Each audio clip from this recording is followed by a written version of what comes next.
Or the development equities groups need to come and go back when they call it out. And I finally got the really actually platform. The meeting is yours. All right. Thank you, ma'am. Good evening, folks. Certainly good to see all of you here this evening. We're not used to having this nice a crowd, so this is a thrill for us. So we'll start the meeting by doing the roll call, please. Councilmember Lyles. Councilmember McCarty. Here. Councilmember Stovall. Here. Vice Mayor Mullins. Here. Mayor Gross. Here. And we do have a quorum. Here at the town of Vinton, we use a moment of silence so that everyone can pray or meditate as they see fit. I hope you will be praying. I certainly will. And if you pray, I would ask you to keep this country, this community, and certainly this council meeting in your thoughts and prayers.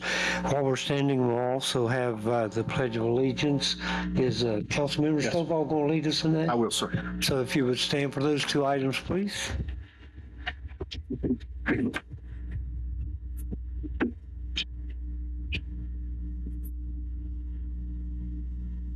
Refresh the flag, please. I pledge allegiance to the flag of the United States of America and to the republic for which it stands, one nation, under God, indivisible, with liberty and justice for all.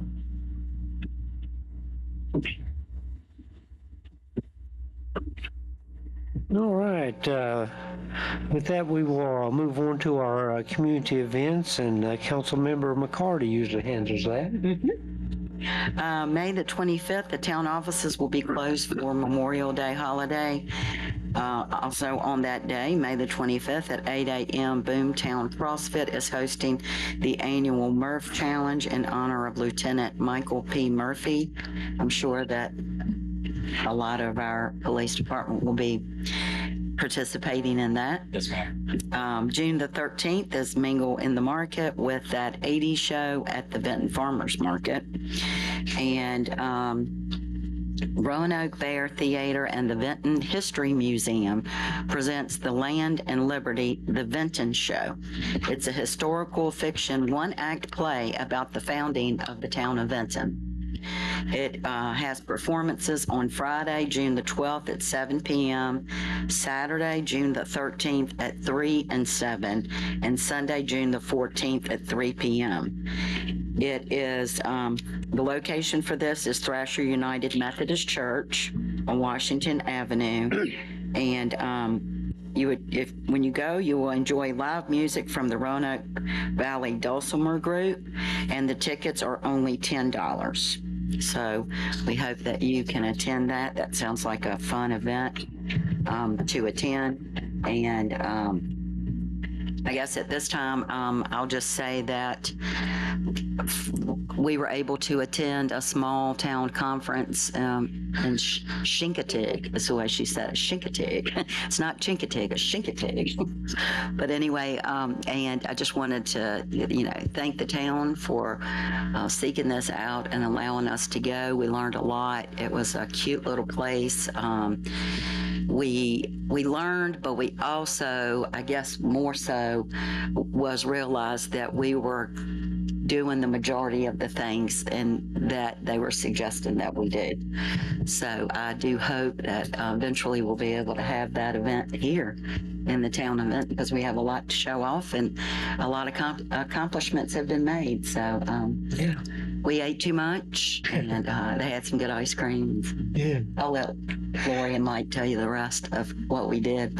We missed you, though. Well, I appreciate that. That's a lot of things going on. I couldn't attend, but I appreciate those comments. With that, we'll move on to the council activities. Vice Mayor Mullins. Yes, sir. On May 13th, Mayor Gross attended Good Morning Series with Virginia Blue Ridge. May 13th through 15th, as Sabrina said, Vice Mayor Mullins, Councilmember McCarty, and Councilmember Stovall attended the Small Towns Conference.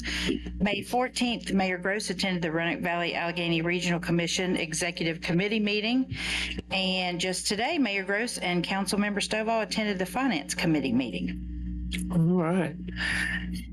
Things go on even during the summer, right? So thank you for that. Next item is request to postpone or change the order of the agenda. Anything? No? So we'll move on to the consent agenda, and tonight that contains the minutes of the regular meeting of May 5th, 2026. Council, any changes or additions? Hearing none, we'll accept a motion. So moved.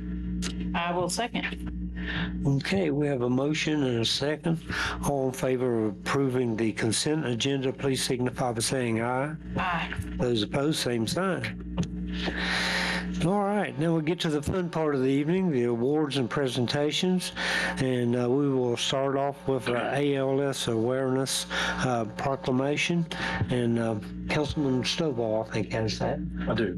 Mr. Mayor, whereas ALS, commonly known as Lou Gehrig's disease, is a progressive neurodegenerative disease that affects nerve cells in the brain and spinal cord, leading to the loss of muscle control and ultimately the ability to walk, speak, eat, and breathe. And whereas ALS can affect individuals of all backgrounds without regard to age, gender, or ethnicity, and there is currently no known cure.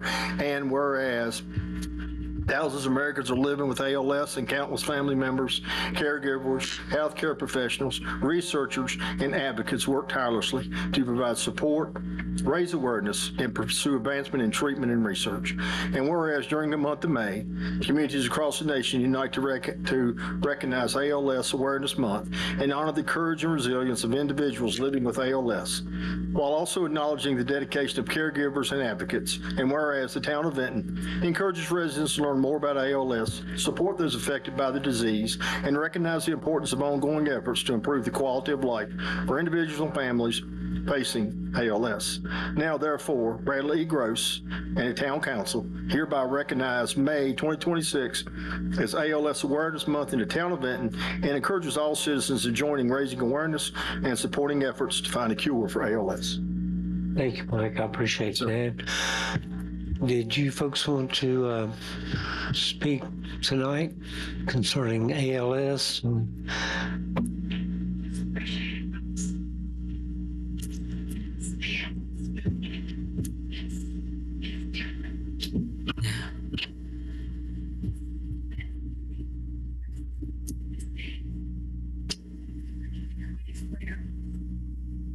Okay. Well, thank you, Judy.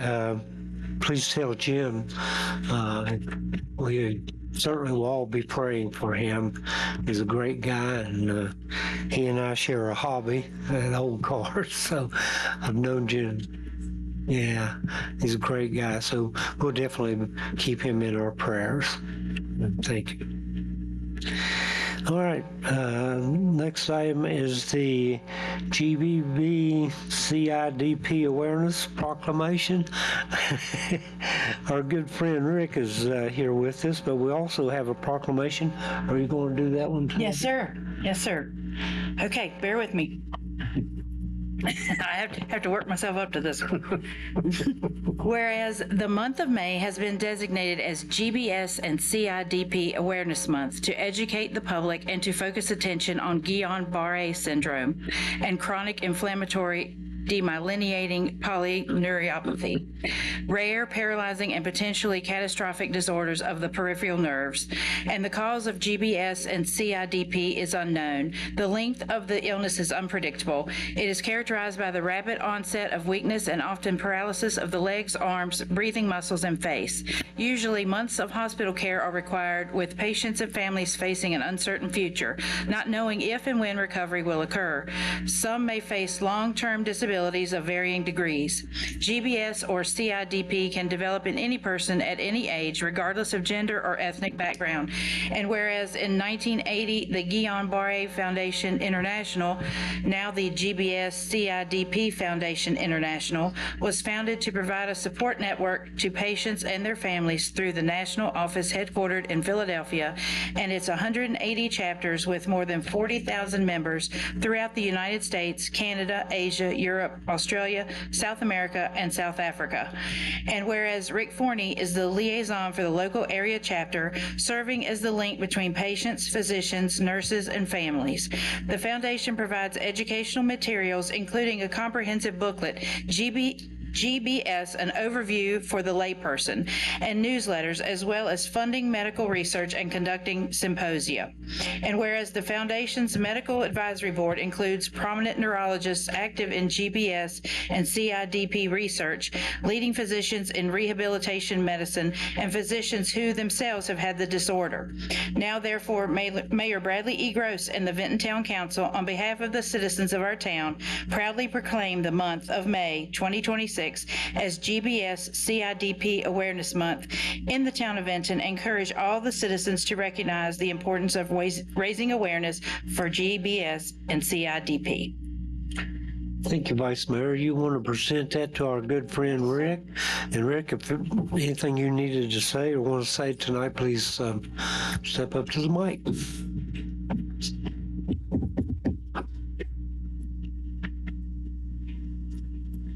I'll keep it brief. I know it's a little warm in here. My journey started 18 years ago. By the way, thank you, Mr. Mayor, council members, ladies and gentlemen. My journey started 18 years ago.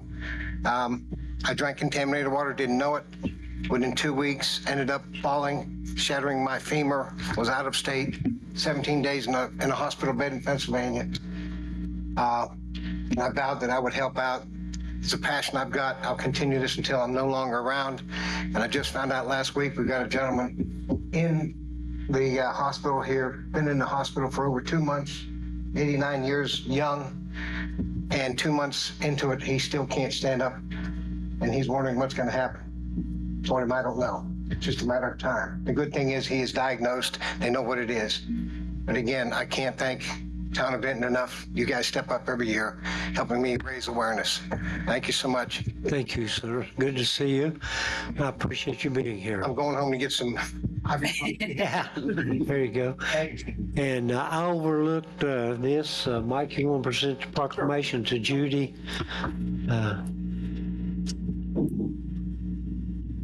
And her family, if the rest of them would like to come up.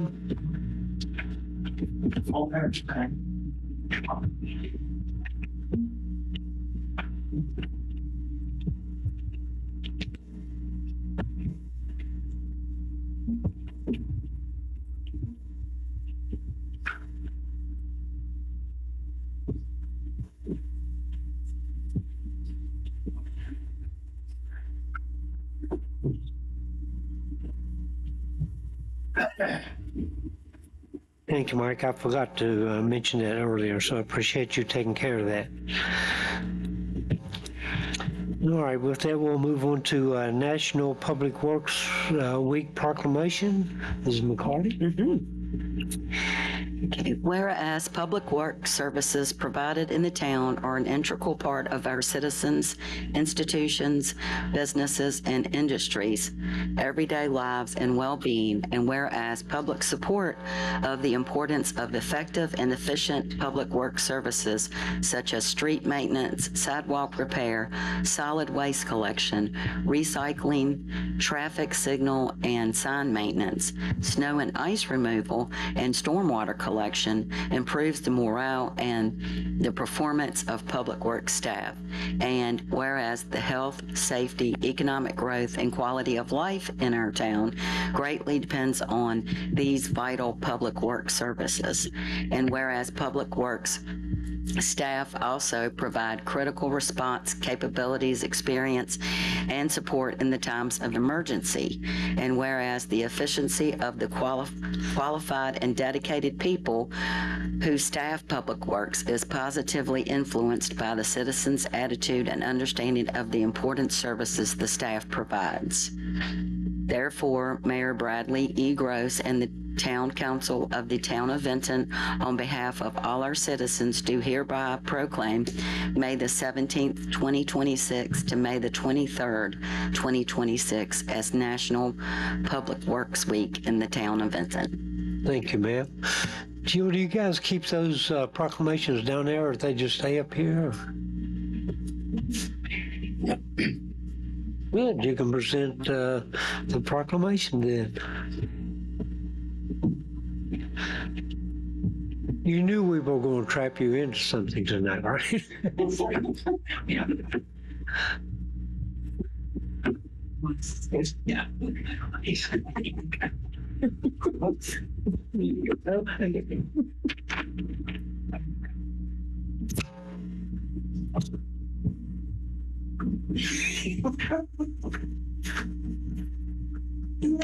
That's a good job. Thank you. Thank you. I just briefly want to comment that we just appreciate our professionals at the Public Works Department so much.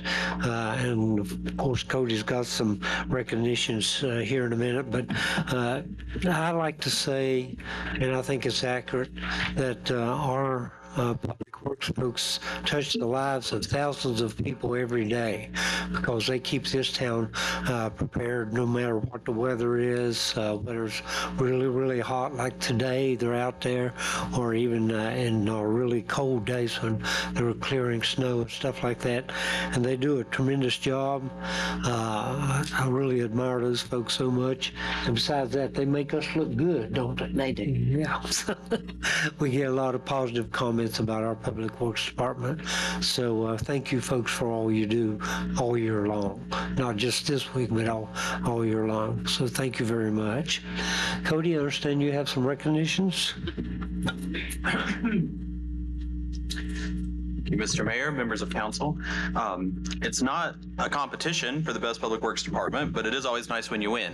So tonight I have some recognitions for both the regional and then I guess the larger regional, the statewide rodeo competition. So this is a competition sponsored by the American Public Works Society, the local chapter, and then the regional chapters, where various public works employees at different agencies compete in different, I'll call them activities, but that probably is not the right word. So things like snowplow driving and bucket truck maneuvering and changing out light bulbs and using the claw truck to pick up a tiny brick and move it across and drop it on a target, and the zero-turn mower. And it's a really good day of camaraderie with the fellow agencies across the valley. Of course, it's also a good way to scout talent if you ever need to hire somebody from another one. And so we do have a number of individuals who were recognized for performing really well in those. So I have some certificates for those. So this is for the Southwest Virginia Public Works Academy Rodeo. So this is Mr. Andrew Critcher for third in the bucket truck competition.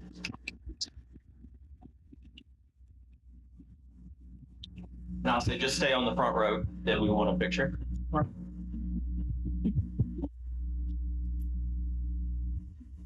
We have also Mr. Andrew Critcher for the APWA Mid-Atlantic Rodeo competition, third in the mini excavator competition. And refresh my memory, where did y'all travel to? Ocean City, Maryland. Oh, so wow. they competed in that. So Way to go. Recruiting talent goes both ways. We better watch out. yeah, no. People don't look at us. We I think people look at us all the time. For the Southwest Virginia Public Works Rodeo, we have Mr. Jason Davison, who placed second in the bucket truck competition.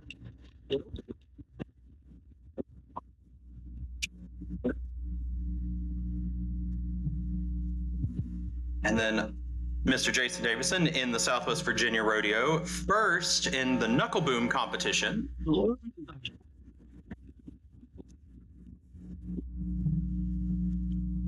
For the Mid-Atlantic Rodeo in Ocean City, Mr. Jason Davison for first in the bucket truck competition.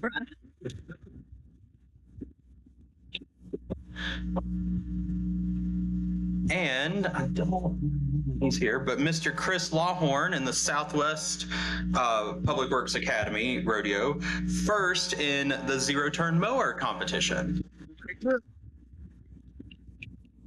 Thank you all, and thank our staff. So not only are they well trained, but they also do well under the pressure of the competition and show their stuff. And I think, as you know, Jason attended the national competition last year, so we may be looking for opportunities to do that again. And if we succeed there, we'll be back to recognize them again. All right. Thank you. Thank you. Thank you very much. I'm sure they'll want to get some pictures there.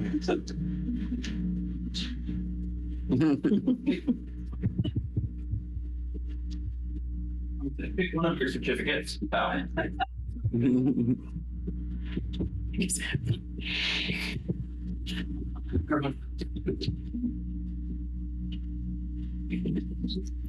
Jill, you need to be in the middle.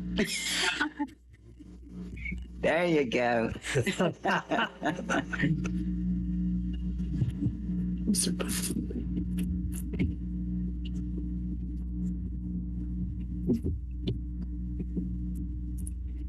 All right.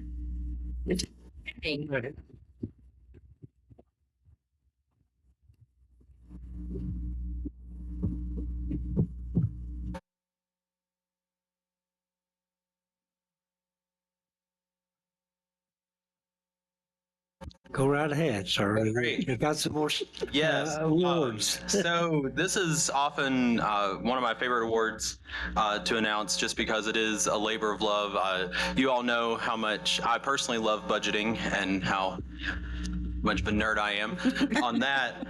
But it really is a team effort to bring together the town's budget every year. We were joking, even though we're having the public hearing for the 2027 budget tonight, I actually joked with Pete earlier this afternoon that we'll be starting the 2028 budget in August. So we take a little bit of time off, but it's all budget all the time. And so this year, moving forward on that. But for once again, this is now the 10th year in a row, happy to announce that we have won the Government Finance Officers Association Budget Presentation Award for our locality. So this is a huge deal for a locality of our size, for the staff that we have. Our previous finance director, Ann Cantrell, really took the bull by the horns in getting this program, this recognition program started off. And it is competitive. We have to meet certain benchmarks for our budget. It's not just getting the numbers to balance, but it's how we present it to make sure that we are budgeting in a transparent manner and presenting the information in a way that is readily available and hopefully understandable to the general public, not just the staff and not just the people who work in it every year. So it does require a heavy lift.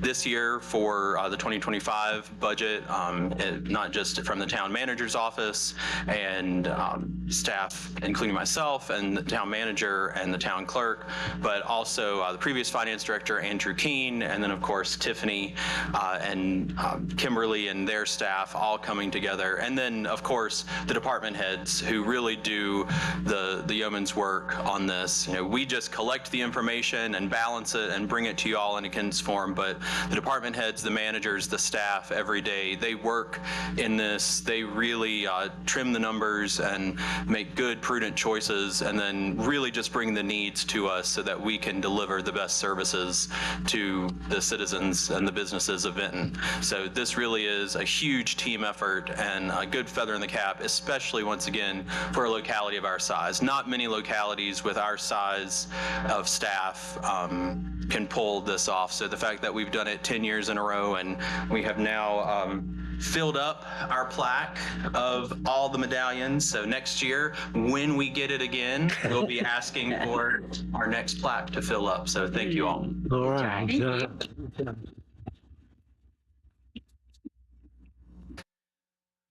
Cody, thank you for that, and we certainly want to thank everyone in our finance department.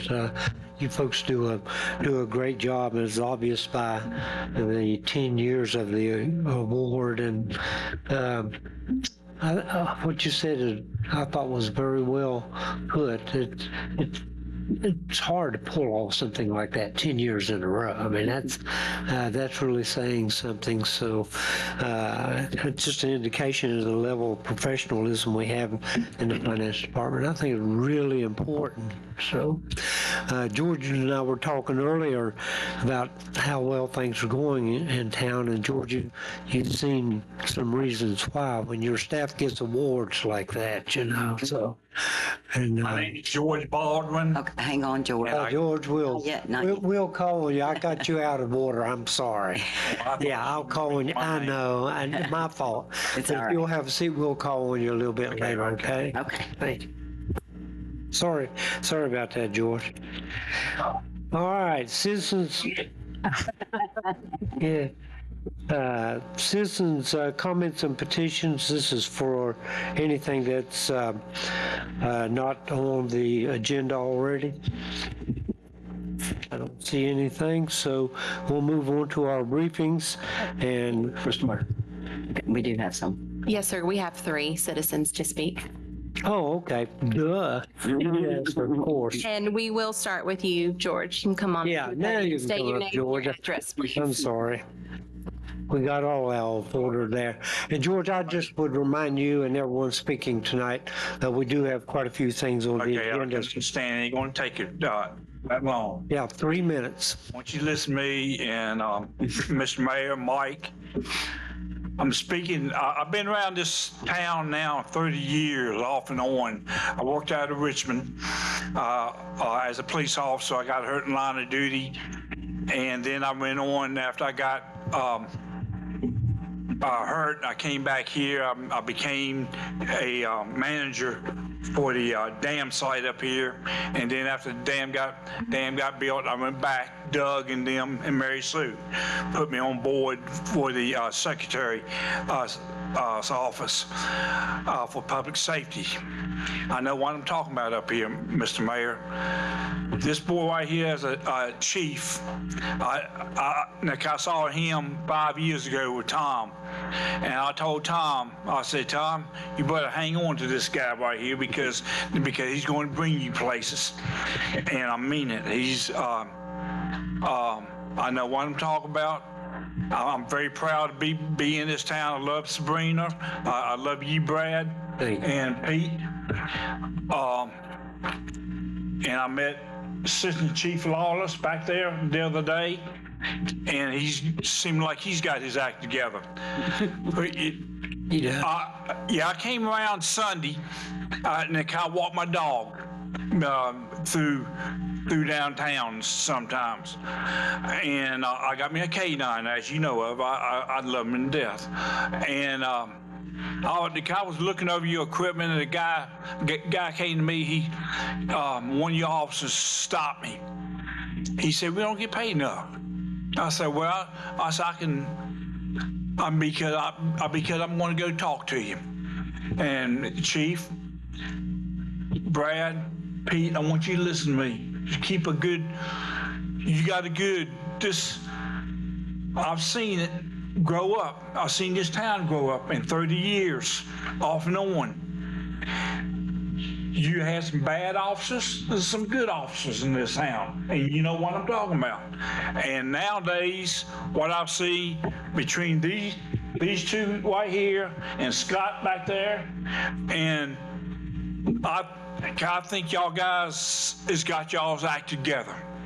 And I think honestly, I know Scott Booth down there. I used to work with Scott, the chief of police of Richmond.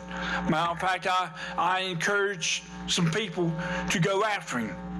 And your ex-chief came to me. He said, "I want a U.S. Marshal's job." I told Tom, I said, "Tom, don't worry about it. I'm going to get you that job because my best friend, Brad Emerson, was with the FBI, did his background." I said, you don't have to worry about Tom. I said, go and put him on board. Well, people like that, it makes me proud of this town. People like this boy right here makes me proud. He's got his act together, and I think to keep good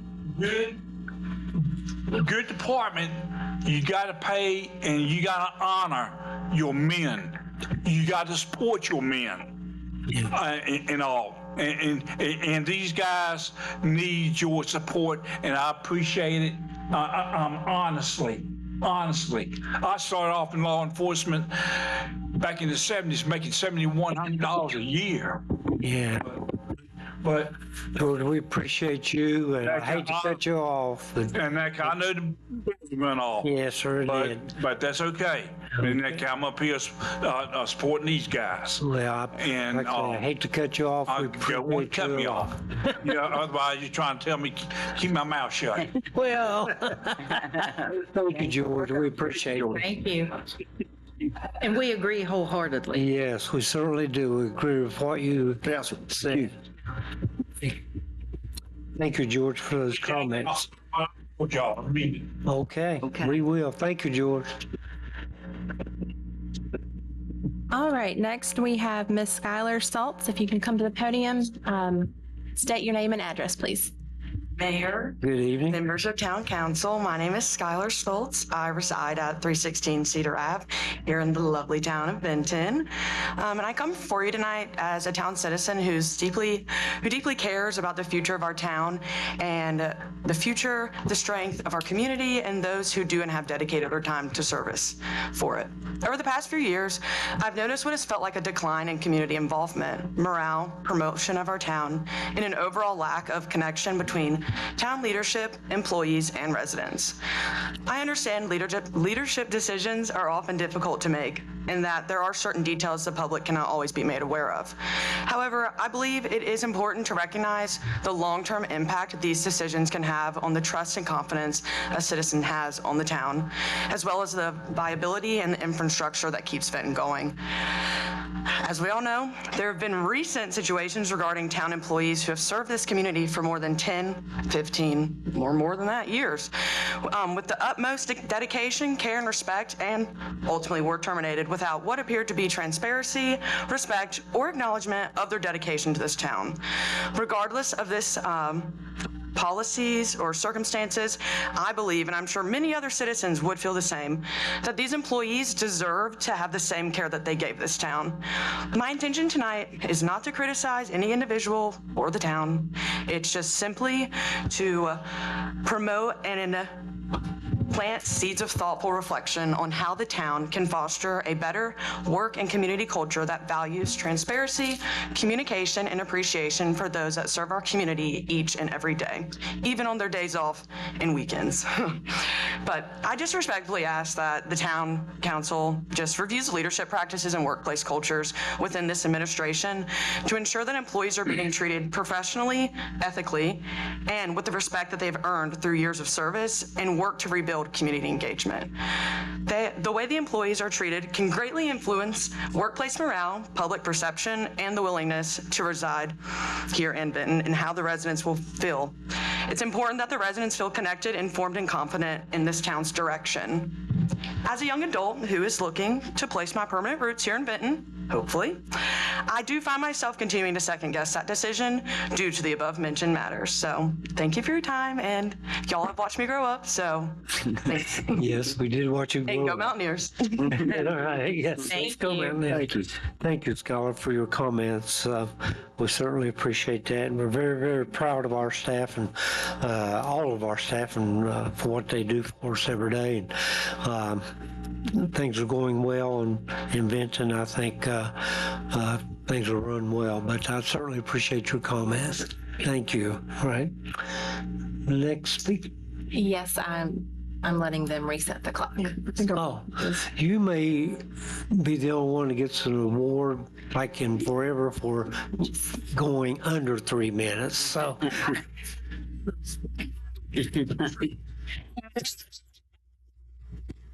Yeah, good training. Good training. Thank you.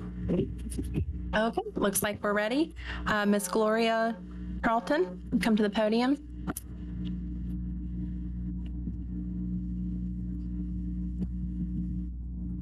Good evening, Mayor, council members, officers, and staff. My name is Gloria Charlton. I'm a previous Vinton homeowner. I do now reside at 1733 Sonia Circle here in Vinton, Virginia. I'm here tonight to respectfully request a formal town hall community meeting for residents, business owners, the banks, the churches, and others. I know some of those, the business owners, do not reside in Vinton. However, they spend a lot of their hours in Vinton. They spend their money here in Vinton in the day and the evening for food, materials, and other services. I know they pay taxes, a percentage. I know that depends on the size and the type of business. I propose this town hall meeting be scheduled before this year's election and would greatly like to assist. A lot of my experience has been with Roanoke City, developing a successful homeownership program, developing boards, many and various partnerships, training sessions, designing programs, working with lots of volunteers. I think probably one of my biggest achievements is starting the Block Watch program in Baltimore and Maryland that is now the Neighborhood Watch, and we have expanded all over the place.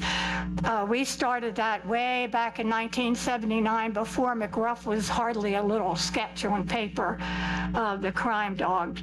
There are so many complaints that I hear and concerns and questions, empty buildings, buildings that are not empty, buildings that are here in Vinton and it used to be thriving, and you drive past them and you're like, oh, you're still open. I don't know about incentives and things like that.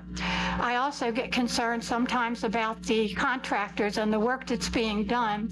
I know you have to go by bids, but I truly wish we had more residents and businesses and contractors of Vinton with visions that worked here instead of always having to have out-of-town contractors and things working. You all are appreciated, and I don't know all of you, I know some of you, but as for your positions, for everything that you take on in your time and visions that you might have. I know that the mayor has the final say. I know that the council, you all see the big picture. As a resident of Vinton, we see the big picture and the small picture because we live here. We have the time, we have the vision, we have the ideas, the resources. We are Vinton. We are Vinton. And again, I know we want people with visions. I'd like to share visions as some of us have. I'd like for all of us to be on the same page, or if we can't always be on the same page, which I know we can, at least we could be reading the same book maybe. I understand planning, coordination, departments, and I want to thank you for your time and attention and consideration and approval for this. Thank you. All right, thank you, ma'am. Thank you. I appreciate your comments. We do try to all get on the same page. Usually by the time an item comes before council, such as the budget, we've already seen it several times. And it sometimes concerns me that people say, well, they voted on that awfully quick. Well, that's because we're really familiar with things and we work out any differences before we get around to the final vote. The only thing else I'd like to say, I don't have the final say.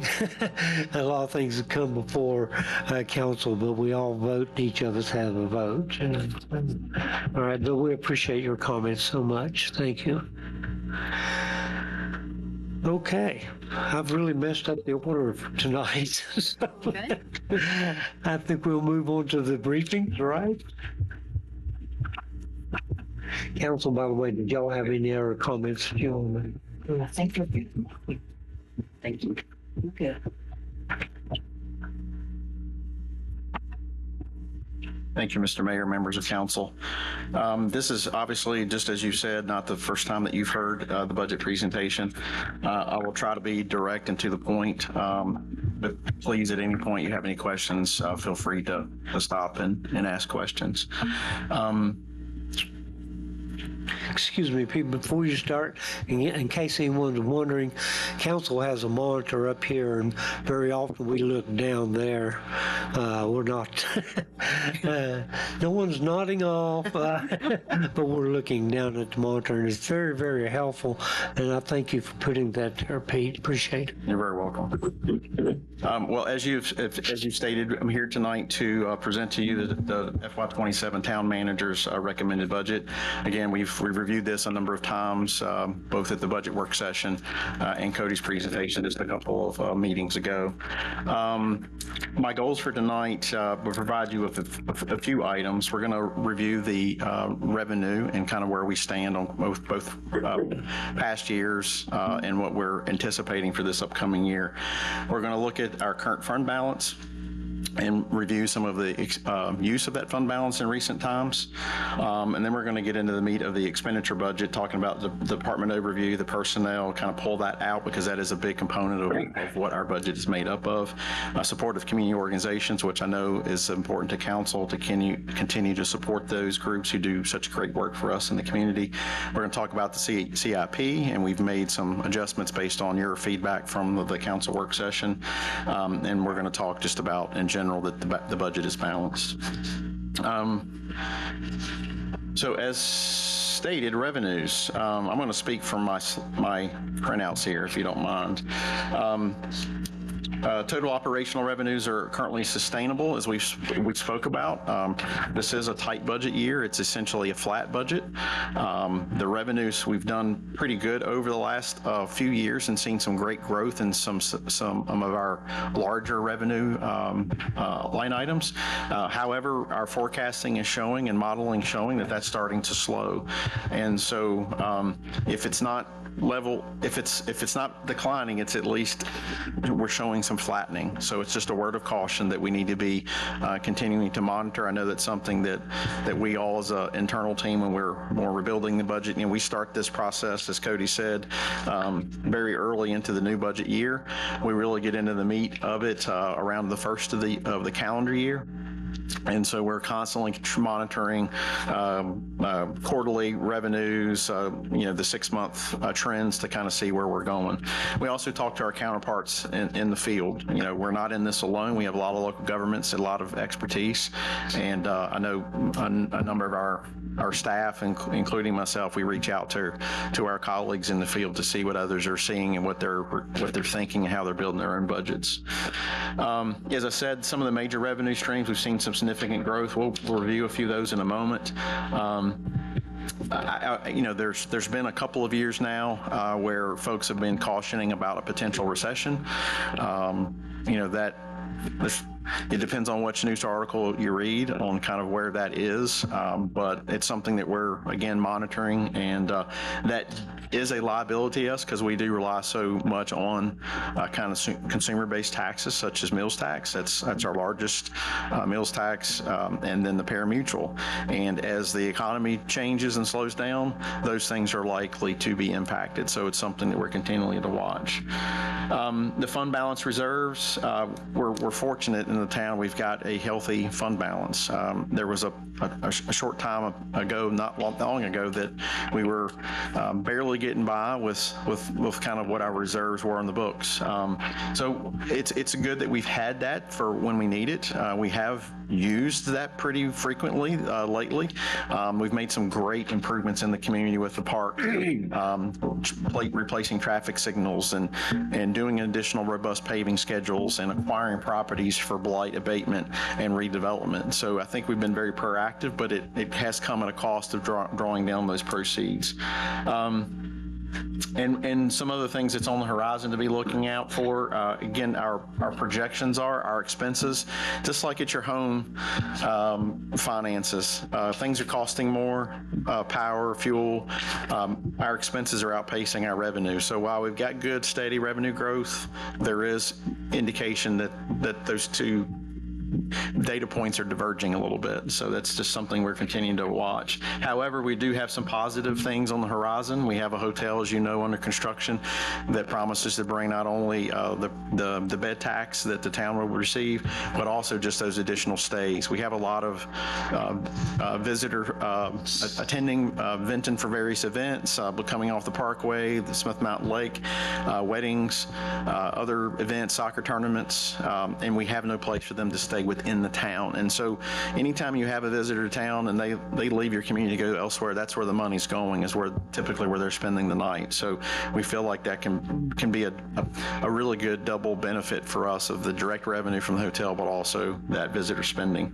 As we talked about the pari-mutuel, through some budget language in the state budget, the funding mechanisms have changed. That has not yet quite taken effect, but we're capturing that in the budget projections to have that additional Rosie's revenue from the pari-mutuel. And then we have the promise of things like the residential growth at Vinton Business Center, which will have an increased share of real estate from Roanoke County there. So there's things to watch and things to monitor, but there's certainly positives on the horizon. This is one that we always like to talk about, some of our larger revenue sources. Real estate is not one of our larger ones, but I always like to include it in there because our 7 cents on 100 for real estate, I just like to illustrate, a lot of towns in particular, certainly counties and cities, live off real estate. That's not something that we really get a lot of. It's very valuable, and I'm not saying that that's not very helpful, but it's not one of our larger revenues. As you can see, it's fairly bit down the list, and it's very hard to move the needle if we were to try to live off that. But other things, to note, personal property and VLF, the vehicle license fees, you start to see those taper off a little bit. We did have kind of an anomaly there back right after COVID, and used car values went really through the roof. That's starting to kind of equalize a little bit, but it is something that we have to monitor and seeing that slight decline, and it's not a growth revenue to speak of. Other things that are doing well, business license, we have a record number of businesses operating, so that's the backbone of any community, is having small businesses, and we have for 3 square miles, we have an abundance of very small entrepreneur type based businesses, and some larger businesses, but I think we're doing pretty well on that front. And that's been a goal of the town, is to be business friendly and to create pathways for those businesses to operate and be successful. So I think we're doing that. Sales tax. This is a portion of the sales tax that Roanoke County gets and attributes that back to the town for state sales taxes collected. This has kind of been a traditional as annual growth, but we're starting to see that flatten out. And I'm speaking with our counterparts in local government, we are hearing that from others as well. They're being very cautious about how the state sales tax numbers are coming in. Meals, let's talk about, that's been a large growth revenue stream for us, and obviously pari-mutuel. We're showing that as a $3.5 million. That is essentially a doubling based off of last year's projection. Any questions so far? Again, I know this is not the first time you've heard this. So, just a little snapshot of where we are on the fund balance. You'll see there we have just about $1 million in operating cash, about 2.5 in investments. The investments are very critical because we do earn a very good interest return on that as long as we carry those balances in those investments. It's right now performing well. We're seeing that flattening, and as we've drawn down, obviously that's affected it, but it's still been very positive for us. The capital fund, you'll see just under $1 million in operating cash and about $5 million in investments.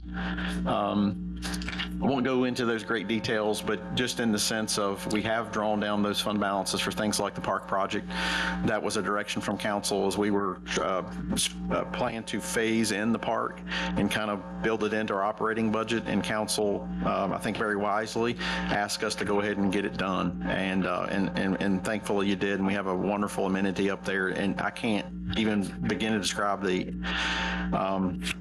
the amount of visitation that we've had just out of that park. And not, we love it that our citizens are enjoying it, and that's who we built it for. But the fact that we having so many folks visiting us just for the park is pretty remarkable too. So just the War Memorial renovation, we're doing some drawdown of the fund balance there and some property acquisition that we'll talk about a little bit later tonight.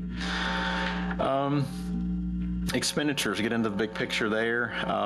Again, this is essentially a flat budget. It is a maintenance budget. There are some increases in there that are pretty minimal. Our department heads do a wonderful job of kind of managing how they spend and get their jobs done, and essentially we're people and services. And I think our staff is incredibly well equipped and very diligent to be cautious on how they spend their money and get the money's worth for what they do spend. We are petitioning a 3% COLA raise in this budget. We were originally bringing forward to you 2%, but from your feedback, you wanted us to go back and see what else we could do. So Cody went back in the room and rubbed a couple nickels together, and we were able to come up with an extra percent. And what's most important about that is we are able to maintain both the mid-year bonuses that we've been traditionally very well received by our staff, and something I think we do above and beyond. And then we're also absorbing the health insurance increase, which that equates to about another % on the COLA. Some of the major expenditures, the annual paving, obviously, we have a pretty robust paving cycle we've been on for about 5 or 6 years, and that's showing benefits even as we speak, with Virginia and Hardy being paved the last few nights. That's a lot of asphalt with 4 lanes and turn lanes and all the bits, and but it's already made a big impact, and looking forward to getting that striped.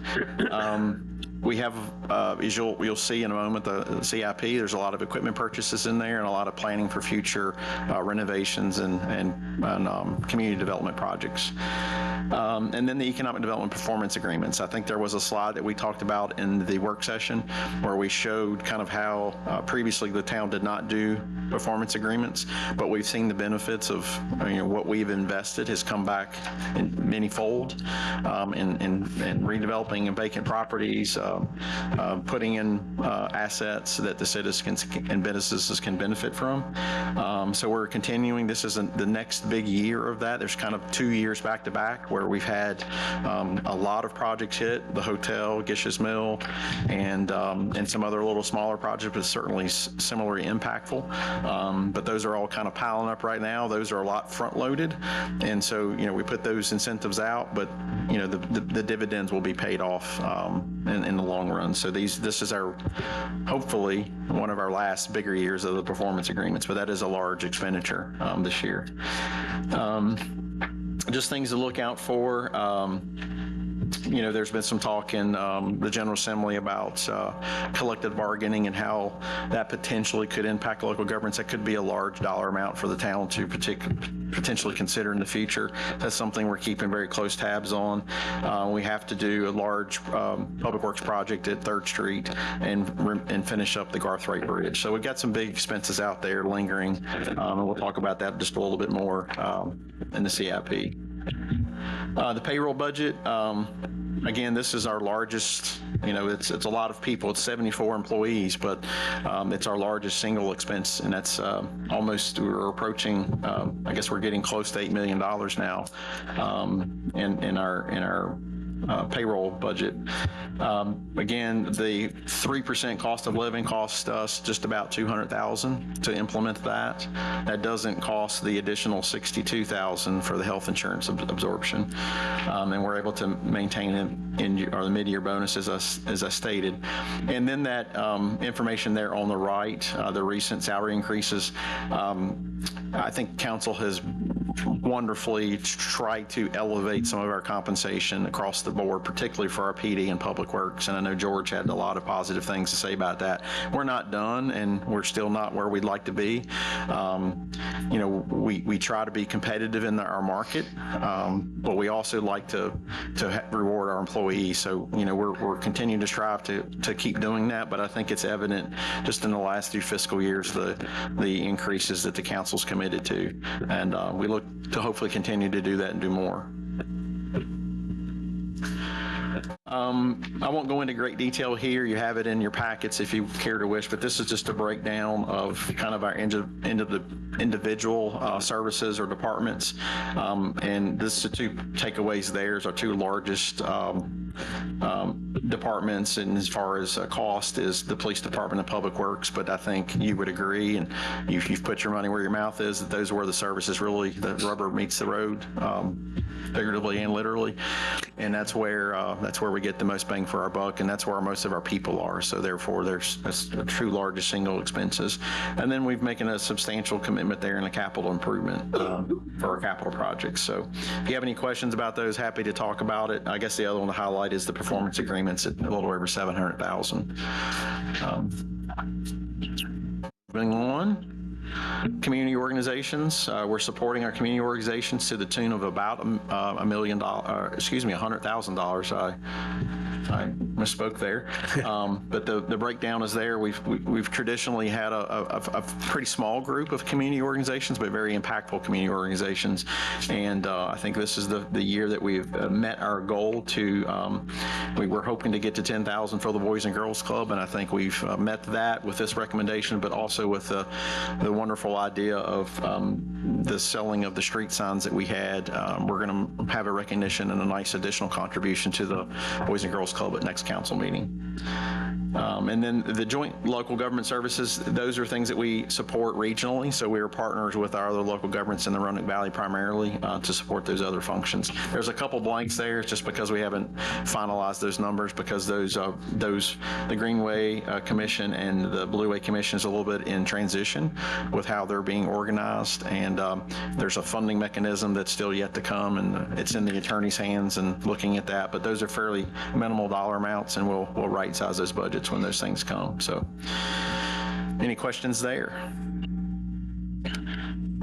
CIP, this is, I had to break this down because there's a lot of information on there, but in FY27, we're proposing just under 100.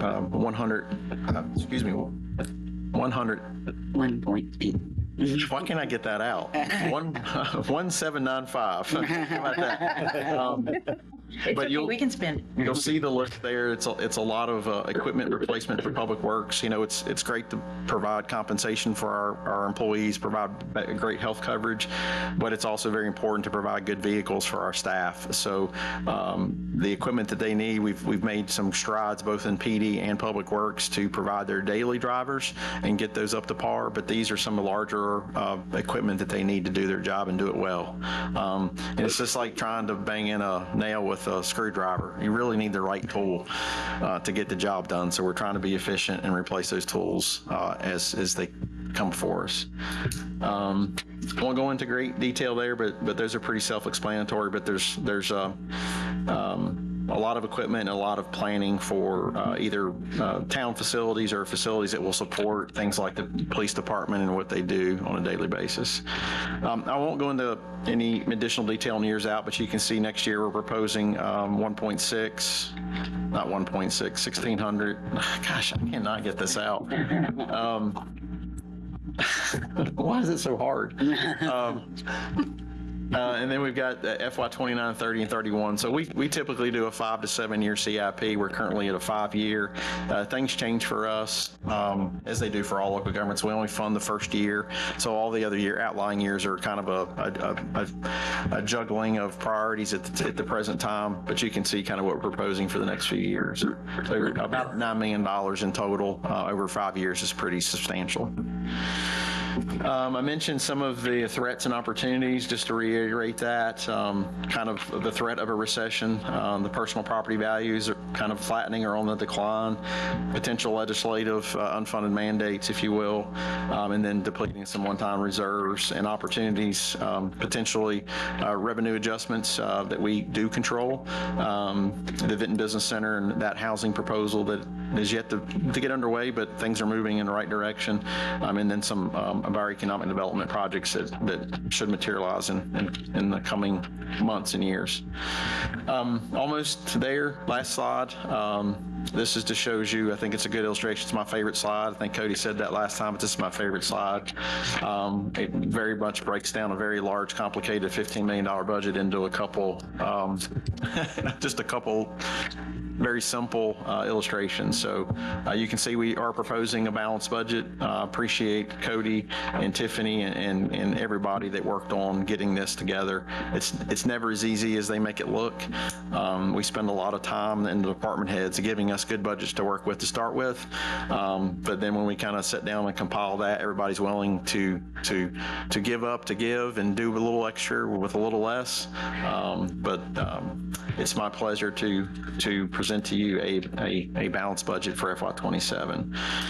And just to kind of, the May 19th is tonight, so we're having obviously the recommended budget presentation. We'll have a public hearing a little bit later on, and then we are anticipating budget adoption June 2nd. Okay. All right, thank you, sir. That was good. Very good. Very good indeed. I appreciate that. And as you mentioned, we've seen the budget a couple of times already, but that was a really good overview. I thought it was great, as a matter of fact. Council, you have any comments or questions? Great job. Yeah, excellent. Yep, great job. I know a lot of work goes into the budget. As Cody mentioned, it's a year-round process practically, and you mentioned how the department heads all work together to help achieve the budget. So we certainly want to thank everyone that's worked on this budget. As I mentioned earlier to George, he and I were talking about how well things are going. Well, that doesn't just happen. You have to plan things, and our town uses the budget process for a lot of planning. And you've cautioned us about some of the decreases we could experience in revenue in the future. So we're making plans for that, and we've been very blessed in that we've had some funds that were one-time expenditures, money we, I think, spent very wisely. We've made some great investments in the town, and we've purchased and repurposed dilapidated properties, and the town looks good. We've done a lot of things to improve the appearance, but more than that, our infrastructure is being improved on a daily basis. So all that comes to light and is all part of our budget. So very, very important document, and I just appreciate so much the work that our entire staff does on this. So thank you, guys. You bet. I could go on and on about the budget, but I'll stop there. I'm glad we have people that like to do it and are good at it. Yeah. We can just say, that looks good. That's right. That's right. That's So, for sure. if I may just add a comment to that, you guys are very involved, and I appreciate your support and your direction. But also, we have to think about all the planning we've done, the comp plan this past year, and then the strategic plan. So that really is you guys having great input and great direction for staff. And that's how we build the budget, is based off of those strategic priorities. So you've done the work and you've told us where you want to go, and it's our job to get there. Yeah. Well, as we said in finance today, I truly believe that, people are paying definitely close attention to the town. When we got 520 some business licenses, we've grossed pretty much about $800,000 off of just the business licenses itself. And I mean, that's people coming in. We had 30 some last year. I think we talked about, we had 30 some different business licenses that centered around food. And of course, that's what makes our meals tax number one. I think Mr. Sexton said that the business licenses were fifth, and we still anticipate another 30 or 35 coming in. So, it's really the brand, and that's the word in is really what truly I think makes us, puts us, put us where we are, and we're doing things that people are excited about. So, great job. Hats off to you. I mean, have a great budget. I mean, anytime you can give the percentage, we serve on the VML, and Sabrina talked about going to the VML conference last week, and I'm on the board. They handed the budget to me, and they're going to give the employees 3% raise. but their insurance is going to go up 19%. Now, I'm not the brightest candle on the cake, but to me, that just don't, somebody's got to pay that 16% somewhere. So, but holding the line to give a 3% raise and yeah, I know George said he talked to a police officer. The police officer said they don't make enough. They don't. There's no doubt about it. I used to be one of them, and they don't. I wish we could pay them twice what we pay them, but naturally we can't. But, you know, I do think that we focus on them and the people, the public works, and the people that are out there, hot heat and all that. So just grind it out every day. So I thank you. Well, thank you, sir. All right. With that, we'll move on to items that require action. And tonight we want to consider a resolution that would establish a subcommittee, a new subcommittee. So, Mr. Town Manager, you want to explain that? Yeah, I'll paraphrase my cover sheet on the item, but in an effort to be more transparent and more open with our successful process of issuing requests for proposals, or RFPs as we like to call them, we've had success with this over the number of years of going through the process with things like Roland E. Cook, the Billy Bird Apartments, Vineyard Station, the hotel. I could, there's several others we could continue. We're currently in the mode we received. We put out an RFP for the McGimsey property, and that's the property. It's about 10 acres undeveloped property behind Big Lots, behind River Park Shopping Center. So this subcommittee is kind of a direct result of how we want to continue to move the RFP process forward. It's been successful for us, but it's been primarily just an internal function. It's been a few members of staff and a few members of council reviewing these RFPs, making decisions, coming back with recommendations to council to move those projects forward. And they've worked, and they've been well. But as we're elevating some of our visibility in some of these larger projects, like the McGimsey property, perhaps the fire property we'll talk about a little bit later, I think this potential subcommittee could serve us well to help provide our internal review, but actually bring in some experts from the outside. I think on your resolution, you have kind of the details of the RFP and how the makeup will happen. This won't be a regular meeting subcommittee. It will be to meet when we do have RFPs to review.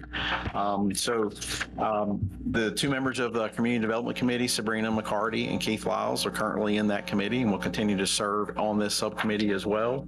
Then we've asked the Executive Director of the Roanoke Valley Regional Planning Commission to join us, a gentleman from our planning commission, our town council planning commission, or not our town council, but our town planning commission, as well, Josh Mullins, as well as Alexander Jones from Roanoke County Economic Development. Alex actually also worked in the community development side of Roanoke County for a while, or actually for a number of years. And then now he's on economic development, so he's going to give us a great perspective. And also, I think there's a good tie in there to have some perspective from Roanoke County, and that he can then report back to their administration and their board of supervisors on kind of some of the work we're doing. I know Tammy has expressed, let me rephrase that, Ms. Shepard, the board rep for the Vinton district, has requested some additional information from time to time. So I think having some Roanoke County staff participate in that too, not only again legitimizes has a more of an open communication to Roanoke County and what we're trying to accomplish. So I think Jeremy has a recommendation on a slight edit on the resolution, but it is my recommendation as town manager for council to appoint this RFP subcommittee of this Community Development Committee. And it's not necessarily a recommendation, but I do want to make sure the resolution reflects town council's will. In the back and forth on some of the language, I added some language that says the mayor appoints the members of this subcommittee. I know traditionally council will vote on committee appointments. And so if we want to change that language from the mayor to council, that is fine. There are 3 places in paragraph 3 of the resolution where I would suggest that simple change. But I wanted to make sure it did reflect the intent of council in that regard, and didn't want to mistakenly give Brad too much power. No, that's for sure. So then, actually, if I understand this correctly, then we need a motion to adopt the resolution, but the appointment would be made by town council rather than. If that's your wish, and you say just amended to reflect that. Yeah, let's go with that. Okay, so a motion to approve the resolution amended to reflect that council will make the appointments rather than the mayor. What he said. Yeah. Okay, so you have that possible resolution before you. If anyone would like to make a motion to adopt that. The motion to adopt the resolution reflecting the changes from mayor to town council. Okay. Is there a second? Second. All right, we have a motion by Vice Mayor Mullins, second by Councilmember Stovall. Please call the roll. Councilmember McCarty, Yes. Councilmember Stovall, Yes. Vice Mayor Mullins. Yes. Mayor Gross. Yes. And Obviously, it passes. yes, sir. And Mayor Gross, I just want to say we have, in anticipation of this being approved, we have drafted an agenda, and we'll do the proper public notices. We are planning to host our first subcommittee, RFP review subcommittee on June 3rd Okay. to review the McGimsey property. Sounds great. Thank you for that. So, and if I understand properly on our agenda, then we'll make the actual appointments to that committee later on in item K, all right? Okay. Thank you. I appreciate that. All right. With that, we will move on to the public hearings. The first one tonight will be comments regarding the proposed 2026-2027 Town of Vinton budget. And so I will officially open the public hearing and we'll have a report from staff. Good morning, or good afternoon. It's not going to last that long. Whatever time of day it is, Mr. Mayor and members of council.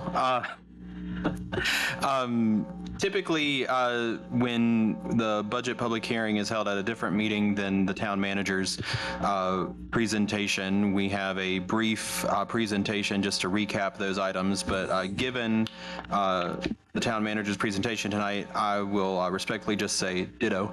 And if there are any comments or questions from council, we'll be happy to answer them. Okay, thank you, sir. Mr. Mayor, I apologize. We were engaged in a sidebar conversation and missed whether you opened the public hearing or not.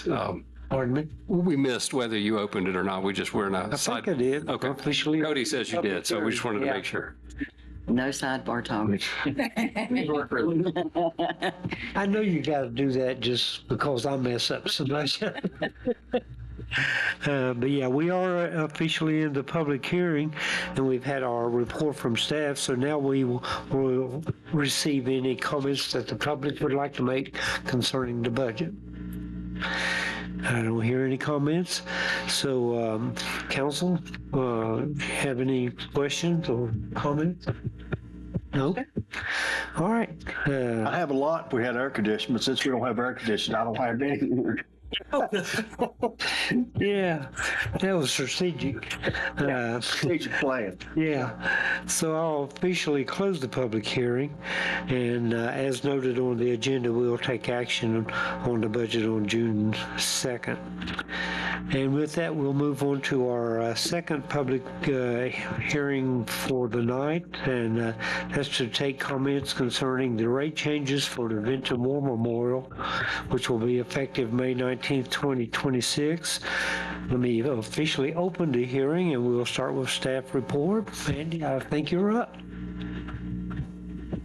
Council, I would just like to add that the PowerPoint you have is not the one you're going to see. I will give you an updated version. Okay, thank you. Good, something new to look. Yeah. Good evening, Mr. Mayor, members of council. Thank you for having me today. As you all know, the Vinton War Memorial is under construction for a major renovation that we're very excited to reopen later this year. The War Memorial fees have not been updated since 2018. So as we prepare to reopen the War Memorial, we felt like it was an appropriate time, as council has invested a lot of resources in the beautiful construction that's happening, that we reconsider our fees and the structure as we reopen. So as you all know, I'm not going to tell you anything you don't know about the building, but the War Memorial is a venue for every occasion. We host weddings, corporate events, nonprofit fundraisers, galas, baby showers, birthday parties, and everything in between. And so what we've tried to do over the last year is really look at how do we simplify our pricing structure and our fees, but also allocate for everything that might possibly happen in the building. So you all have seen this once before at the budget work session. I took your feedback from that work session and we've made a few changes. But what the proposed rate structure is first, event packages for major events. We see a lot of events like weddings or very large fundraising galas or events of that such. Those take multiple days. So we'll have, a Friday rehearsal, the wedding party will be in all day getting the venue ready, and then the event is on Saturday. And so what we're proposing is a package, event packages, so that our guests and clients will be able to choose from these event packages. This will typically be weekend packages, Friday, Saturday, Sundays for these major events. And we have two different options. The first is the signature experience, and you'll see that the weekend rate for that is $6,500. If for some reason somebody did want to have a weekday event that would require that 2-day full rental of the building, we have a proposal for that too. You'll see throughout this, we tried to account for every possible option, because inevitably we will get somebody that comes to us and they want something that we haven't thought about. We wanted to have a price for everything. So the signature experience, that basically gets you access to the building for those 2 days, for the full setup, full access to the entire building, upstairs and downstairs. And that is a little bit of a lower rate because you don't get anything else. So you're not going to get, we'll set up your tables and chairs, but there's no linens, there's no decor. This is a package for somebody who's trying to do a little bit more of a DIY event, and they maybe don't need our staff as much. The second is the grand affair. This is for the client who wants us to do a lot of that. They want linens, they want the opportunity for dishware, they want us to set their table. This is an opportunity for that, and you'll see the weekend rate for that is $7,250, and the weekday rate is $6,250. And then we have the single weekday event. So somebody who wants to have, this would be more for either an event that doesn't need a 2-day event, they don't have a lot of setup, they just need access to the whole building on a single weekday. We provided that opportunity at $4,000, which would be a Monday through Thursday. That's something like a fundraising gala that you might see on a Thursday night would be that single weekday event. And we'll see in the next slide some add-ons that those events can add on, so that you can see those fee structures. So with these types of events, especially with the weddings that we see at the War Memorial, which is historically most of our weekends, we have also added the opportunity for a day of coordinator, which you'll see is $800. We see a lot of times our brides and grooms come in and they don't have that, and we don't want to see a wedding fail. So we've been providing that service without a fee structure. So we've added that.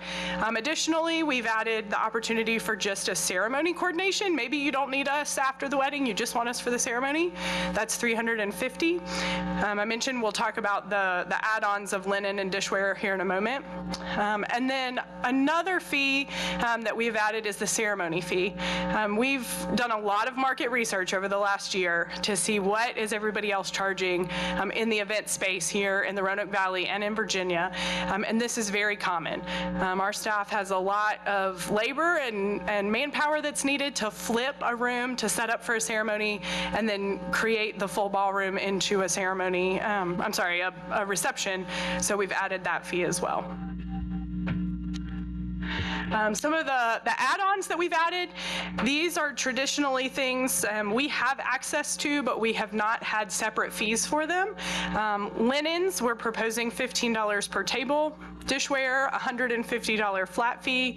A decor package to use our decor, we'll help set it up, we'll help style it, $250.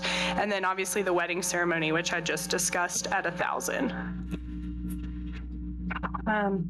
So then we'll have other events that don't necessarily need the full package.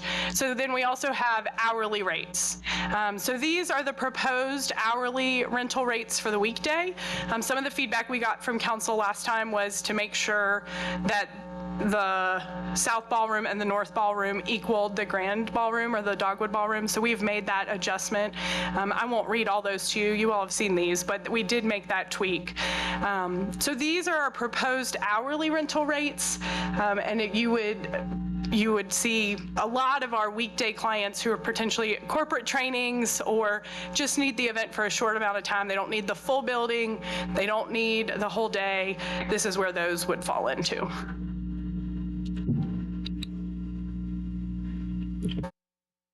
And then our proposed weekend rates, very similar structure, but just laid out for the weekend rates. These are a little bit elevated because, as we know, the weekends are more of a demand there at the event center as opposed to the weekdays. So very similar, but with increased pricing.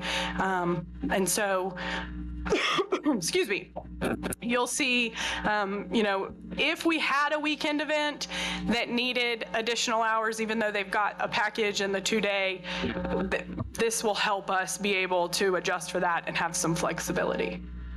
I will note one of the reasons we're requiring we have a note that if you have more than 120 guests, your event is so big that you can't fit everybody in the ballroom with a meal.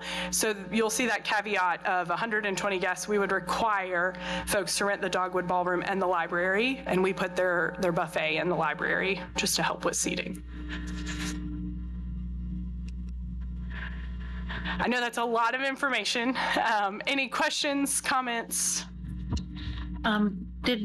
Did I miss it? Or we mentioned before about just rental of maybe the parking lot? Is that still a? Yes, we did. So that is in your packet. I'm glad you brought that up. So we have the ability, in the past, we have said, or in the work session, we had said that the rental of the parking lot, we would have to rent the Dogwood Ballroom and the library. And so that is in the proposed rental rates. I apologize that wasn't in my PowerPoint. So that's certainly something we can chat about. Okay. And we actually discussed that this afternoon, and I made a recommendation. It's something the staff's going to look at. So if we talked about, like, so do we do a quarterly, four times a year, just the parking lot?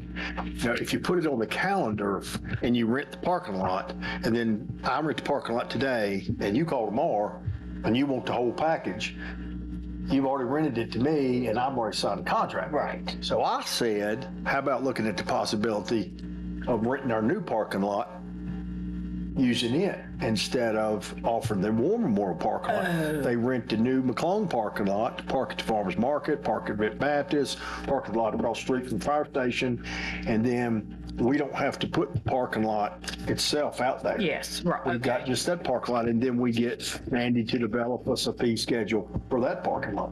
Yeah. And unless you've got a big event, you can put your event at one end of the parking lot and still have spaces on this side of the park, got the farmer's market to park.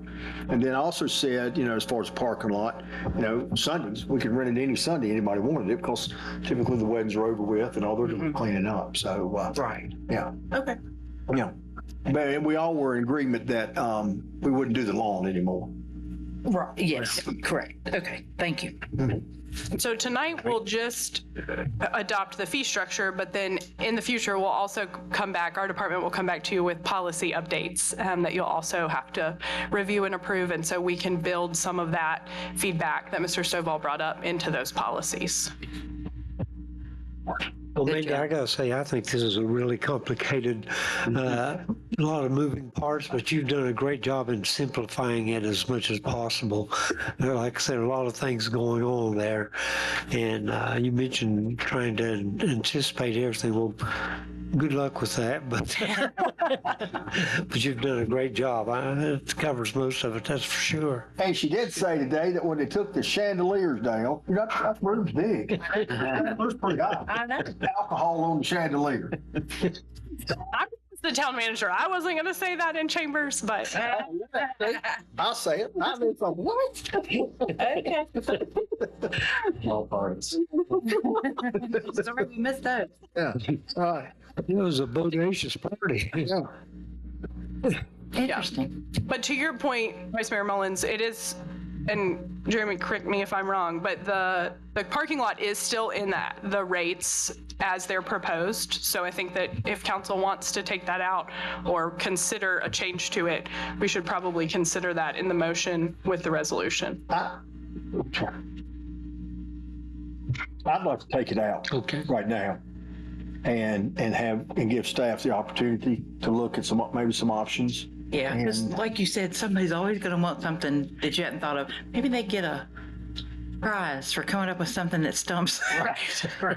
But I mean, yeah, that's. Yeah, you see what I'm saying? Yeah. I personally don't think we're going to have a lot of trouble reserving the building itself. So No, I agree. Yeah, I think we're gonna be It doesn't get requested very often, and because we'll be using the building itself so frequently, I don't think it's going to really be. So is the discretion in there? Is that in that language? That's the discretion as far as the lot's concerned? I mean, the only thing I hate, once again, not to be repetitious, but, I just hate for the fact that we rent the parking lot on whenever, and somebody signs a contract, and then somebody calls 3 days later and wants the grandiose, Right. they want to pay the whole freight for the building and everything. Well, they can't do that because they don't have a parking lot. Just my thoughts. Yep. Yeah, I think that's a good point, Mike. Yeah. Perfectly fine taking it out.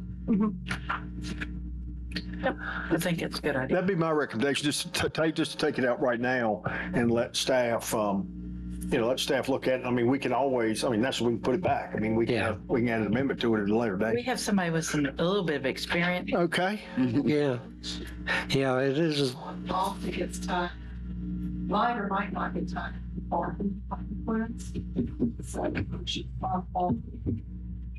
Get part of lot request. No, we've discussed that in the work session that we're not going to rent the front lawn.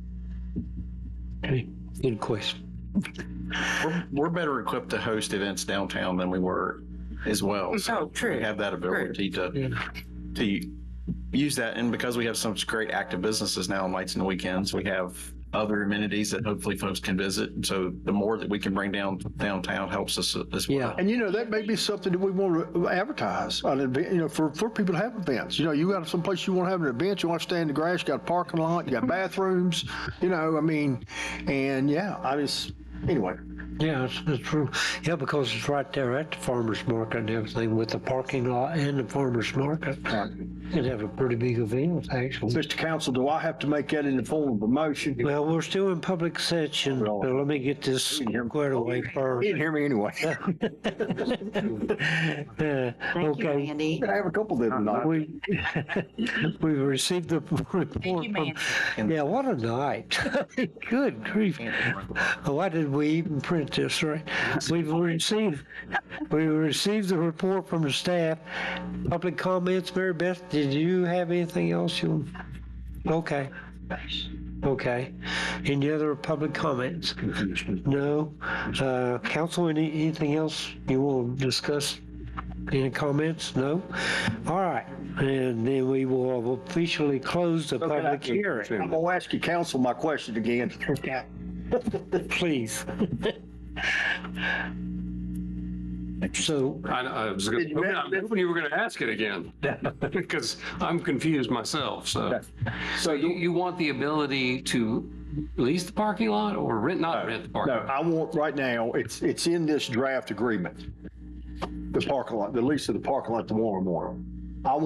My question is, do I have to make a motion to remove it out of this draft so that we give staff the opportunity to research it further of either using that parking lot, the one more parking lot, or this parking lot?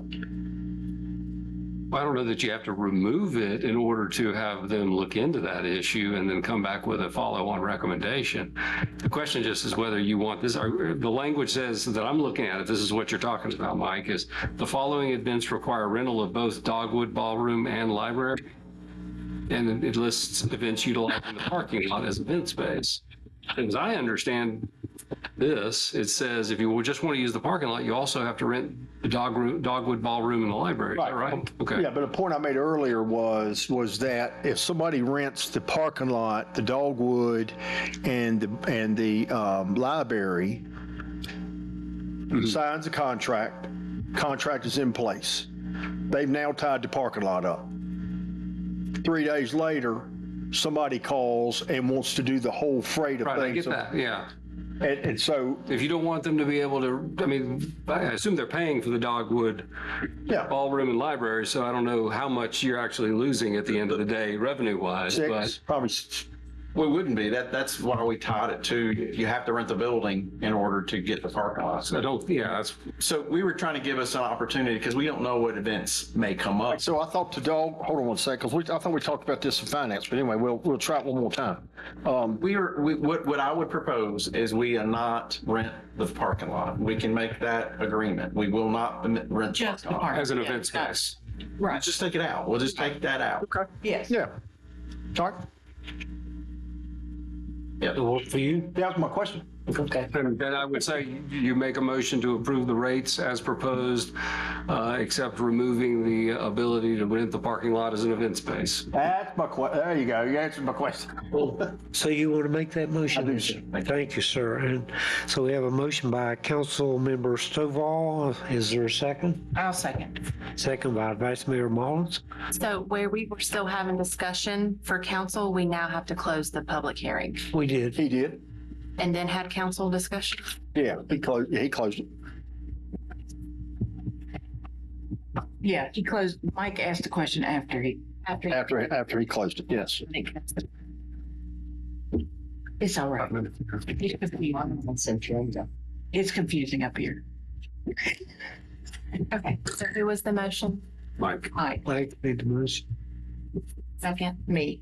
Vice Mayor. Okay. We're just keeping you on your toes. It's fine. Councilmember McCarty? Yes. Councilmember Stovall? Yes. Vice Mayor Mullins? Yes. Mayor Gross? Yes. All right. And let me just make one other comment. Maybe I meant to say a while ago, just it doesn't really affect the vote or anything, but it's my understanding these rates are really very competitive compared to folks throughout the valley. Yes, sir. Okay, thanks. All right. With that, we will move on to our third public hearing for the evening, and this is a proposed amendment and additional appropriation to the town of Vinton's 2025-2026 budget. I will officially open the public hearing, and we will start with a report from staff.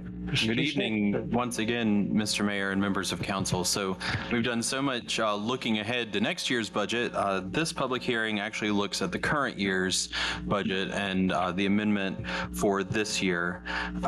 What you have before you for consideration is a resolution that does two things. One, it appropriates and transfers money for the purchase of parcel of property or a piece of property identified, in the downtown Vinton area. And then it also, the resolution also ratifies the execution of a purchase agreement for that property. So you all have copies of that purchase agreement available for review, but that purchase agreement was actually executed by me a couple of weeks ago in my capacity acting as town manager and the absence of the town manager at the time. So the resolution would ratify that.